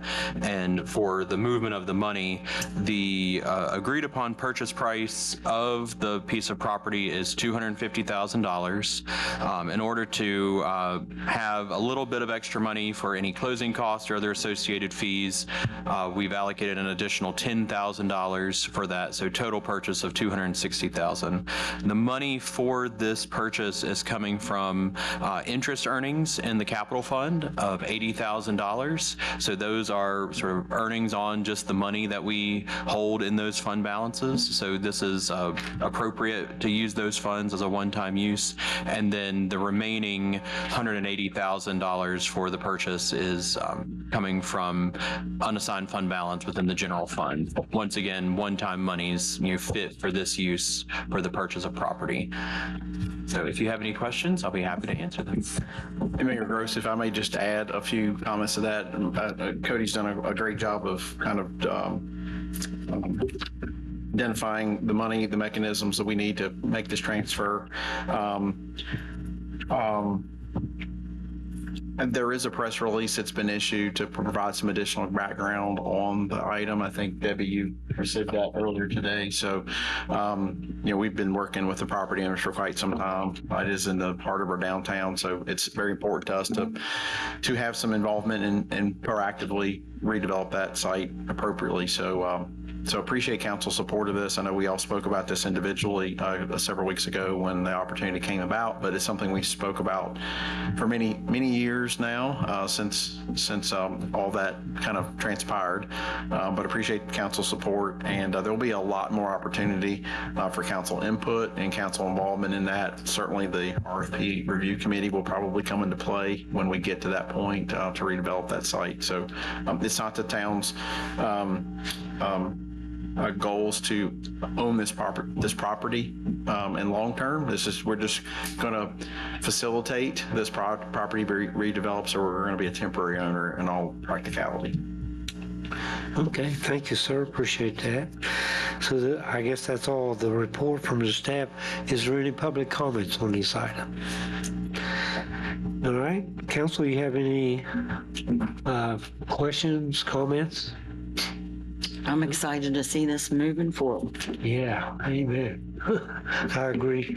And I agree with that too. I'm very excited about it. And also, I just briefly want to thank the property owners for working with the town, and they've been great partners in this. So just want to briefly thank them for everything they've done for this town. They've been very good to us. So thank you. If there are no further comments, I will officially close the public hearing. And we will consider the resolution. Council, you have before you a resolution that would amend the Town of Vinton's 2025-2026 budget as previously described by our Deputy Town Manager. I'll make a motion to accept. I'll second.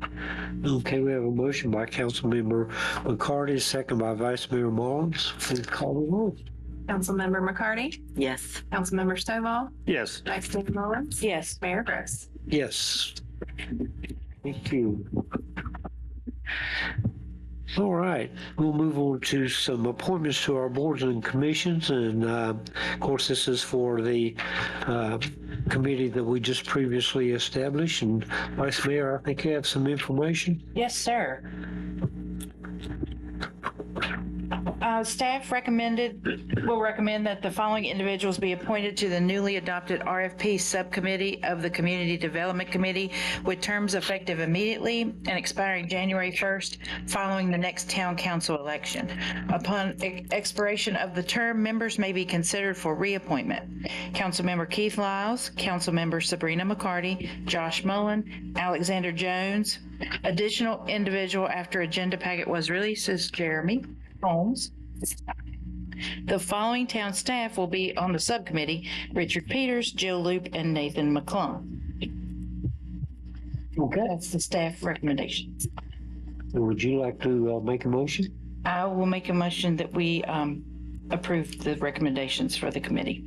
Okay. And Mr. Mayor, just I want to make sure we're clear on one thing. The subcommittee itself is Keith, Sabrina, Josh, Alexander, and Jeremy. The staff members are not members of the committee. They're providing administrative support to the committee. Just wanted to, I think that's the intent of the motion. I just wanted to make sure that was clear. Right. Because it does refer to them as members of the subcommittee, and I didn't. No, that's good. Right. Yes, sir. Thank you, They Jeremy. will be on, you're right. Thank you, Jeremy. And one more clarification. this subcommittee will provide recommendations. They have no authority. Right. So it's not that they will be taking actions or making decisions or making decisions, particularly on funding. This will be a committee to make the reviews and then eventually make a recommendation to the committee and then down the road to the council to take action. So this is just a review process that they don't have any really authority to do anything other than review and advise. Gotcha. So Gloria's kind of like me. They really don't have any powers.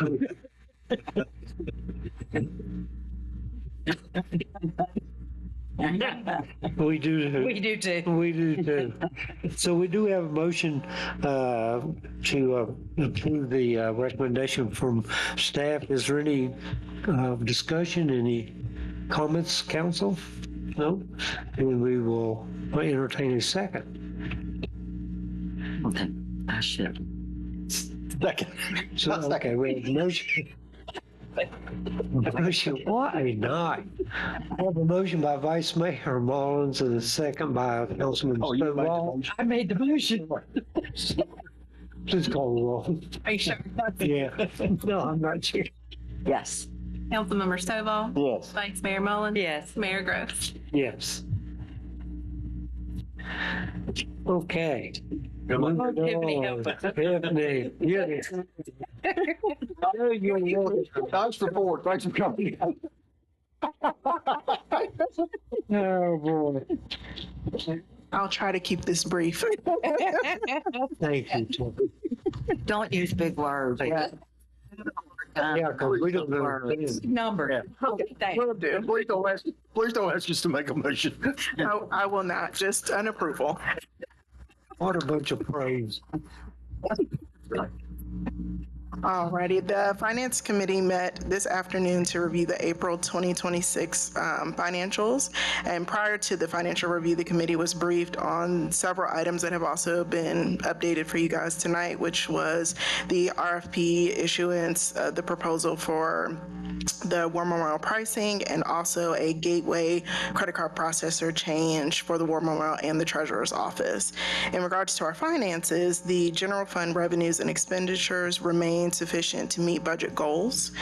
Operating cash and investments total $8.7 million, which is a 15% increase over March's balances. General fund revenues stand at $9.9 million recognized for the fiscal year, which is 71% of the budget. With normal treasury activities, we should see a jump in revenue for the remainder of the fiscal year due to personal property and real estate collection. For as of April 30th, personal property and VLF totaled $72,000 and real estate totaled $5,100. General fund expenditures increased to $10.7 million for the fiscal year, 77% of the allocated budget due to the completion of capital projects. Some of our major expenditures as of the May 7th, I didn't remember the date.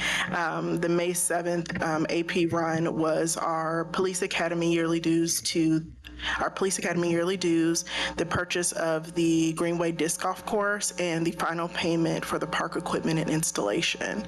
Expenditures are in line for budget expectations, and all departments currently have between a 70 to 90% expenditure budget used. Are there any questions? I'm sure you're all ready to go. All right. Thank you, Tiff. Thank you very much for the report. Council, you've heard the financial statements. Is there a motion to approve? So moved. I will second. A motion by Councilmember Stovall, second by Vice Mayor Mullins. All in favor, please signify by saying aye.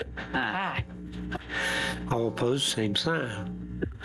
Jeremy, I hope you got something really Training, y'all. I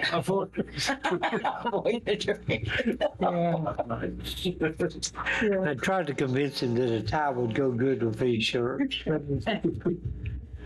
Nothing for me tonight, Mr. Mayor. I think you've already heard from me enough.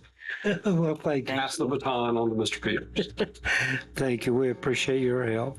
Mr. Town Manager. Just two quick updates. Obviously, you've seen the paving on Virginia Hardy. That should be wrapping up tonight. They have just a short stretch left, and striping is scheduled to take place next week. Not only on Virginia Hardy, but we have a couple of additional projects on Mountain View and Clearview that will be doing some shoulder striping and some center striping on Clearview. So far, I've ridden the project several times. Pretty pleased with the work. I haven't gotten down on my hands and knees and inspected it, but we'll be doing that shortly to make sure before we pay the bill. Right, Jill? And then the other item, it's very fortuitous that Randy and Mary Beth are here, but I did receive a very nice letter. It's addressed to me and to town council, recognizing the additional donation towards the museum lift of $50,000 that council committed last budget cycle. Mary Beth recently, as president of Vinton Historical Society, requested that check. We obligated and put that through, and I won't read this verbatim, but I will pass it to each of you to see it. But Mary Beth, thank you for this letter, and please pass that along to the Historical Society. Sure. All right. Yeah. And I understand G&H Contracting is doing the work. They just finished our park, so we're very pleased with their work. Yes. Great. And I understand they had a kickoff meeting yesterday. Is that true? Or never mind. I don't want to confuse it. But okay. So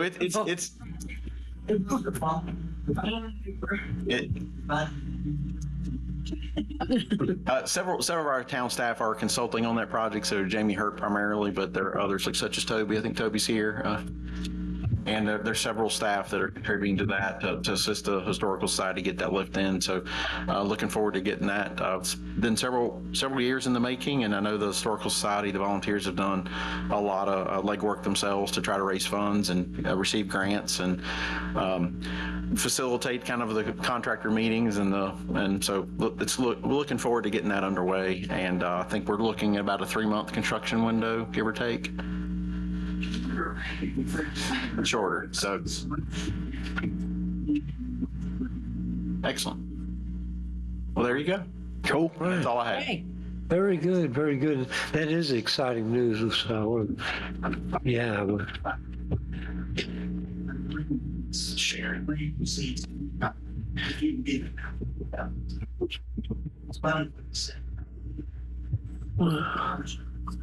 Yeah. Well, good for y'all, though. I mean, you would, to be able to save that money and just chip away at it. I mean, that's. Yeah, and while we're at it, thank you guys for all you do there at the Historical Society. You guys do a great job. You're certainly devoted, and like you said, chip away at it. That's a good way to put it. You guys hang in there.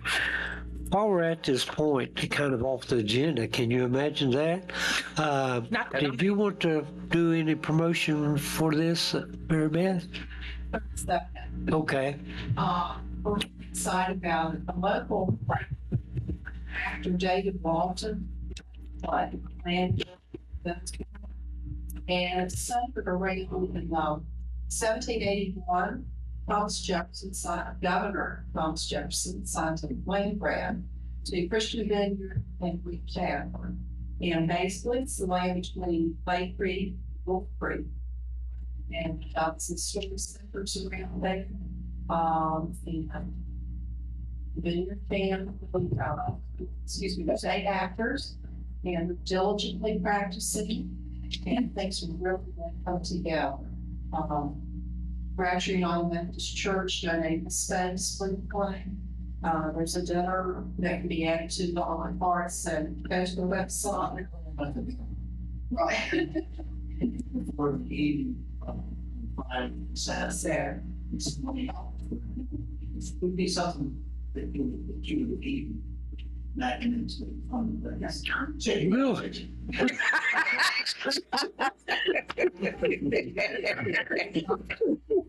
I thought that would No French fries? No French fries. You can go to the Roanoke Bear Theater and go to their website, purchase tickets, or this QR code. If you have questions, call us at the museum. Be patient with calls with Judy's changes. Your husband, we're trying to facilitate billing, but we will be monitoring emails, phone calls, questions. People can pay at the door. We love them to purchase in advance, so how many people are coming each night. And I think Dory have responded. We'd love to have at least one council member each night, and we'll give you the opportunity to be recognized. Thank you, Mary Beth. Well, thank you. I had that written down to comment on that. And real quickly, Cody's numbers budget nerd. I'm history nerd. And as soon as I saw this email, I was all over it. So I'm excited about it and glad to be there. Anything I can, do, just let me know. When you going? Friday night. Yeah, I can do Saturday, 3:00 one on Saturday, it looks like. Okay. Well, Debbie and I plan to attend Friday night. Debbie and I'll be there Friday night. Lord willing. I got to look at my calendar because good Lord, and then everything, but I'm going to one of them. Yeah, but I won't go to one, y'all. Sounds exciting. Thank you guys for doing this. I'm excited about it. There's some coffee and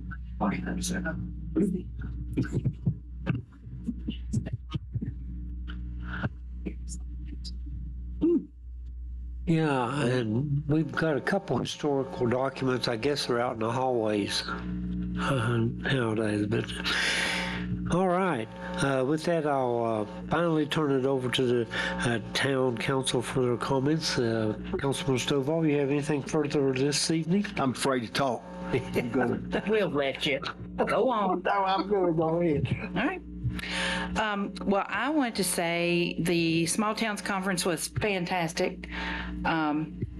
Gave me some ideas for when it comes here, hopefully sometime. But I will go back to Chincoteague anytime. I'm happy to do that. It was very welcoming and very nice. It was very nice to see one of my very favorite teachers here tonight. She's already gone out, but in the third grade, I didn't think I'd be sitting here and she'd be sitting in the audience. So that's pretty cool. Yeah. And I'm excited. I love the public works guys and the week, to appreciate them. Like we appreciate them all year, but this week especially. And I'm sorry I'll miss the lunch on Friday. Not that I don't want to spend my birthday with y'all, but sorry. Not this time. Okay, so I do have on here, she just said about Lori's birthday, everybody. Lori Mullen's birthday. It's Friday. Happy birthday. It's Friday. Thank you. And my personal shout out for the last couple of weeks is Kentucky Fried Chicken has a buffet. We were able to go there, a few of us, so it's very good. You should go.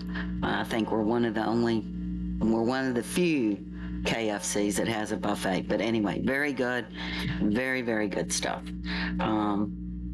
And just thank you to, our staff. We say this often. We have town council meetings twice a month.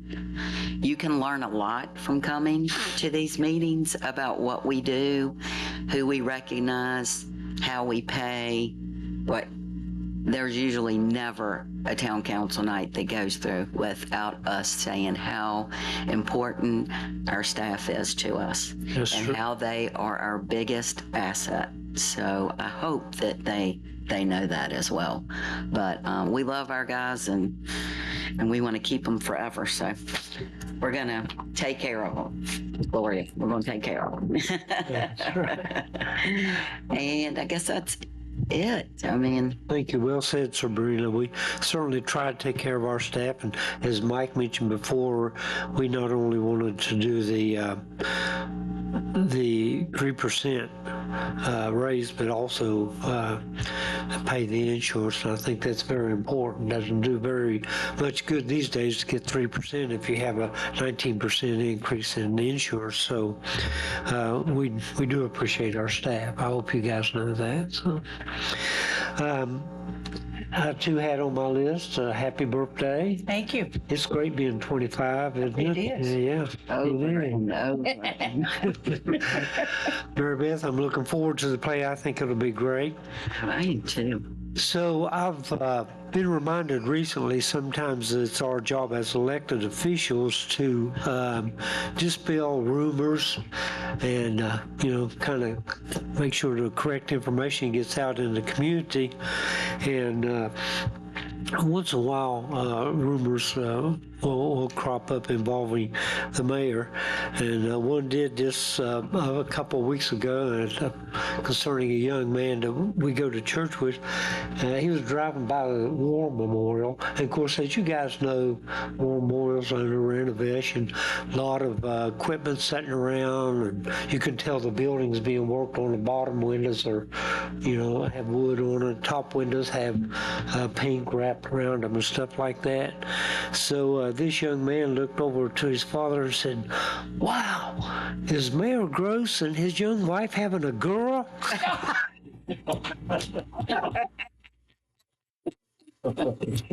So the rumor I want to dispel is I don't live there. Oh, Mayor Gross? Yes, sir. I did look at Councilman Mullins and said, I know the mayor just said you're 25. However, it'd be a little difficult to be 25 if you got your third grade teacher. That was Mrs. Anderson, right? It was. Yeah, that's true. Okay. Anything else to come before council tonight? Nothing, thank God.